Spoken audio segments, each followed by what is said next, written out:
Dan pada semua saya katakan, saya tidak ingin menjadi bagian dari orang-orang yang mengkhianati Pak Prabowo. Saya sampaikan pada semua.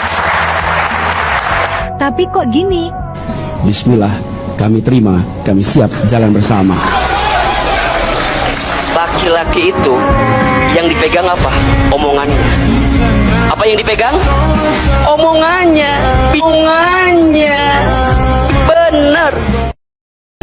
Karya seni instalasi bambu yang menghiasi kawasan Bundaran HI selama hampir setahun dibongkar oleh Pemprov DKI Jakarta.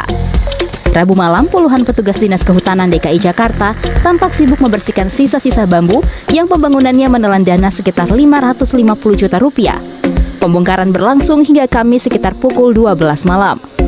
Menurut Kabid Pertamanan Dinas Kehutanan DKI Jakarta Fajar Sauri seperti dilansir detik.com, instalasi tersebut dibongkar karena rangkaian bambu yang mulai dimakan usia sudah berjatuhan dan dinilai membahayakan warga. Selanjutnya, lokasi bekas instalasi bambu ini akan diisi tanaman. Instalasi seni bambu bertajuk Getah-Getih ini adalah karya seniman Joko Avianto. Instalasi bambu ini berdiri sejak 15 Agustus 2018 dan dibangun untuk menyambut ASEAN Games 2018 sekaligus memperingati Hari Kemerdekaan Republik Indonesia ke-74. Angka putus sekolah di Jakarta terbanyak di Indonesia. Anies sibuk ngurus CIS, ya gini modelan mantan Menteri Pendidikan. Karena melalui akun-akun medsos dia yang dipamerkan hanya foto-foto cantik bangunan di Jakarta, wabil khusus pamer bangunan JIS dan sirkuit Formula E yang tidak henti-hentinya, sedangkan pembangunan manusia melalui pendidikan sungguh-sungguh terabaikan. Faktanya, angka putus sekolah anak-anak SD di Jakarta menjadi yang tertinggi di Indonesia. Kalau hanya mengurus Jakarta yang kecil saja dengan jumlah penduduk yang tidak banyak, dia gagal. Apalagi kalau diberikan tanggung jawab mengurus Indonesia yang luasnya luar biasa, penduduknya 270 juta orang. Apa jadinya? Menyedihkan, angka siswa SD putus sekolah di DKI hampir 4 kali lipat dibandingkan rata-rata nasional, bahkan lebih 2 kali lipat dibandingkan Papua dan Papua Barat.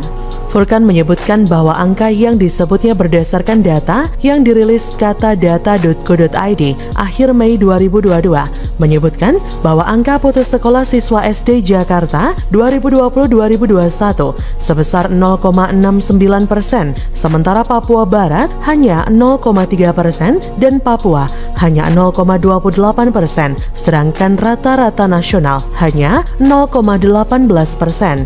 Hal tersebut dikatakannya mengkhawatirkan mengingat anggaran pendapatan dan belanja daerah APBD DKI adalah yang tertinggi se-Indonesia. Anies Baswedan dilaporkan ke Badan Pengawas Pemilihan Umum atau Bawaslu karena dianggap melakukan pelanggaran kampanye saat mengunjungi Aceh beberapa waktu lalu. Laporan terhadap Anies Baswedan ini dilayangkan Aliansi Pemuda Cinta Demokrasi atau APCD pada Selasa 6 Desember 2022.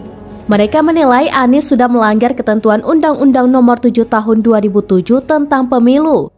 Anies dilaporkan karena dianggap memanfaatkan rumah ibadah sebagai lokasi kampanye identitasnya. Namun, laporan tersebut dikembalikan oleh Bawaslu kepada pelapor sebab masih belum lengkap secara formulir. Pelapor diberikan kesempatan oleh Bawaslu untuk lebih dulu melengkapi formulir laporan. Koordinator APCD Husni Jabal pada Selasa 6 Desember 2022 mengatakan pihaknya menolak pelaksanaan kampanye pemilu yang dilakukan secara curang oleh kandidat capres dari Partai Nasdem Anies Baswedan. Mereka menduga Anies sudah menjadi star untuk kampanye dengan melakukan kegiatan memanfaatkan rumah ibadah sebagai sarana kepentingan politiknya.